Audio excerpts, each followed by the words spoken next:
नमस्कार, राम राम। आज भारत की एक बड़ी समस्या पर बात करना चाहता हूँ। दिखने में यह समस्या भले ही छोटी सी लगती हो, लेकिन यह दिनों दिन बड़ी होती जा रही है और एक बहुत बड़े समाज को अपनी पकड़ में, अपनी जकड़ में लेती जा रही है। ये समस्या है रीलबाजी की। रील बनाने का चस्का भारत में लोगों को कुछ इस तरह से लगा है कि अब यह सारी सीमाएं पार करके दूसरे स्तर पर जा चुका है, जिसमें कि लोगों की हत्याएं तक होने लगी हैं। पति पत्नी के बीच रीलबाजी को लेकर के झगड़ा जो है वो बहुत आम बात हो चुकी है। पिछले कुछ वर्षों में और कुछ महीनों में जो समाचार सामने आए हैं, उन्हें आप सबने देखा होगा, पढ़ा होगा कि पत्नी रील बना रही है, उसमें पति को देवता बता रही है और उस रीलबाजी पर होने वाले भद्दे भद्दे कमेंट से जब पति कुपित होकर के पत्नी से लड़ाई कर रहा है, तो जो जिसे देवता कह रही है रील में, उसी देवता को वह मार डालती है। इसी तरह से पति पत्नी को मार डालता है, क्योंकि उसे यह बर्दाश्त नहीं होता कि जो रील बना रही है उसकी पत्नी, उस पर किस तरह के कमेंट आ रहे हैं। लेकिन इस सब से बेपरवाह सभी रीलबाजी में फंसे हुए हैं। साधारण से साधारण लोग, कामगार, मजदूर से लेकर के मध्यम वर्गीय परिवार की स्त्रियां इस कार्य में जुटी हुई हैं और दिनों दिन इसकी सरहदें टूट रही हैं। न कपड़े का ध्यान है, न भाव भंगिमाओं का ध्यान है, न जेस्चर जिसे हम कहते हैं, न भाषा। तो यह जो है एक फफूंद की तरह फैल रहा है पूरे समाज में और बहुत बड़े समाज के मन को विकृत कर रहा है। छोटे छोटे लड़के लड़कियों को अपनी जकड़ में लेता जा रहा है। एक उदाहरण हो तो दिए जाएं, ऐसे अनेक उदाहरण आपको मिल जाएंगे जो सोशल मीडिया पर इस काम में सक्रिय हैं।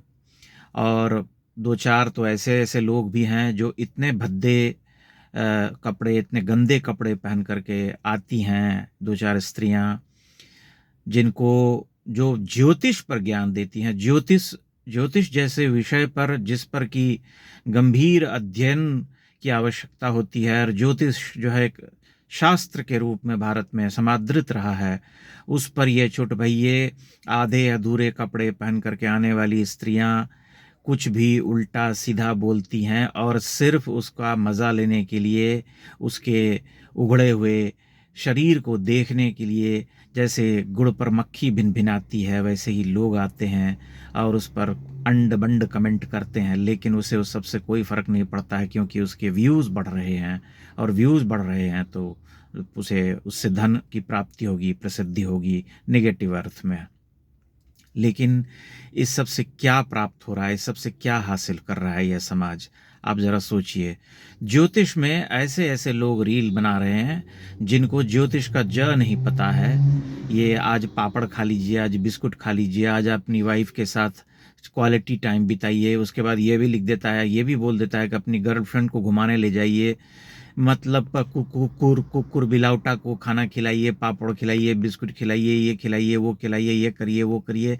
यही इनके लिए ज्योतिष रह गया है और इसी को देखते, सुनते हैं, पढ़ते हैं लोग और इनके ही रील जो है देखे जा रहे हैं। रील बनाने की यह बीमारी बहुत बड़े समाज को लीलती जा रही है, जिसके चक्कर में लोग अपना विवेक, अपनी बुद्धि जो है उसे खो रहे हैं, उसे नष्ट कर रहे हैं, उसे गंवा रहे हैं। यह कोई साधारण बात नहीं है, क्योंकि बहुत आसान रास्ता हो गया है धन कमाने का। सबको लग रहा है कि मैं भी ऐसे रील बना करके स्टार बन सकता हूँ या धन कमा सकता हूँ, मुझे कुछ और करने की क्या आवश्यकता है।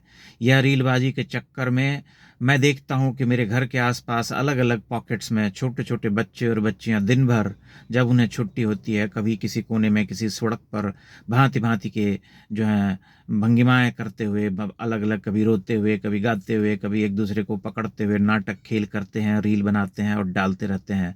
कई बार आपको भी कह देंगे कि ज़रा कैमरा पकड़ लीजिए, यह कर लीजिए, वह कर लीजिए। और ये बच्चे इतने बेधड़क हैं, ये छोटी उम्र के लड़के इतने बेधड़क हैं कि इन्हें कोई भी शर्म या कोई भी लिहाज इनके मन में नहीं है। ये तत्काल प्रभाव से आपको रोक करके आपको वैसा करने को कह सकते हैं।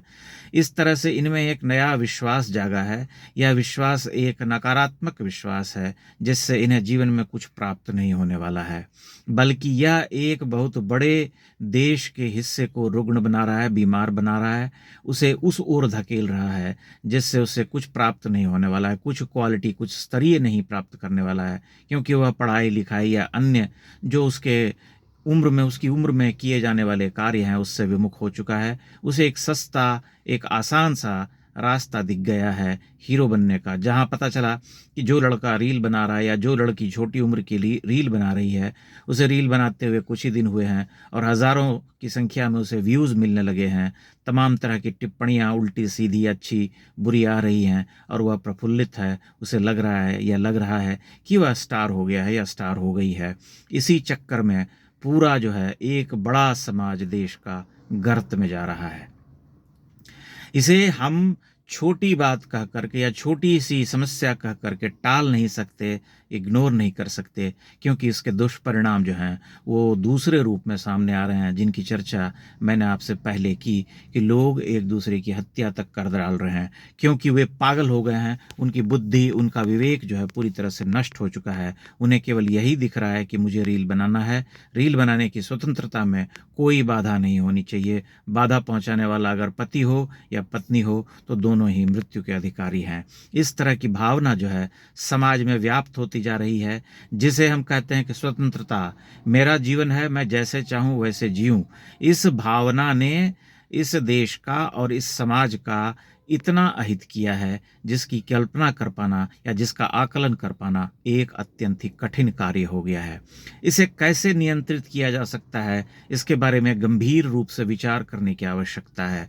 मुझे लगता है कि सरकार को ही इस पर कोई कदम उठाना चाहिए ताकि यह रील बनाने की जो बीमारी है, यह फैलती जा रही है, जो इसे रोका जा सके और एक बड़े समाज को पथभ्रष्ट होने से बचाया जा सके।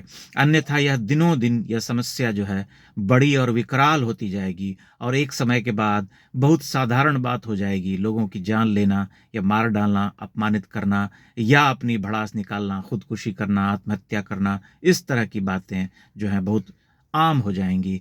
और उस अवस्था में पहुंचने से पहले कुछ न कुछ तो किए जाने की आवश्यकता है। चाहे सरकार कठोर संदेश दे, चाहे उसे जैसे हो उसे समझाने का प्रयास करना चाहिए, या कोई नियामक होना चाहिए ताकि यह बीमारी जो कि अनियंत्रित हो गई है और पूरी तरह से स्वच्छंद हो गई है, उसे रोका जा सके और समाज के एक बहुत बड़े हिस्से को बचाया जा सके। अन्यथा इसके दुष्परिणाम नैतिक रूप से सामने आएंगे, इसके दुष्परिणाम आर्थिक रूप से सामने आएंगे, इसके दुष्परिणाम एक पूरी पीढ़ी को प्रभावित करेंगे और ऐसा इस तरह से प्रभावित करेंगे कि लोग उससे उबर नहीं पाएंगे। इसलिए इसे तत्काल प्रभाव से इस पर गंभीरता से विचार किए जाने की ज़रूरत है कि इसे कैसे रोका जा सकता है।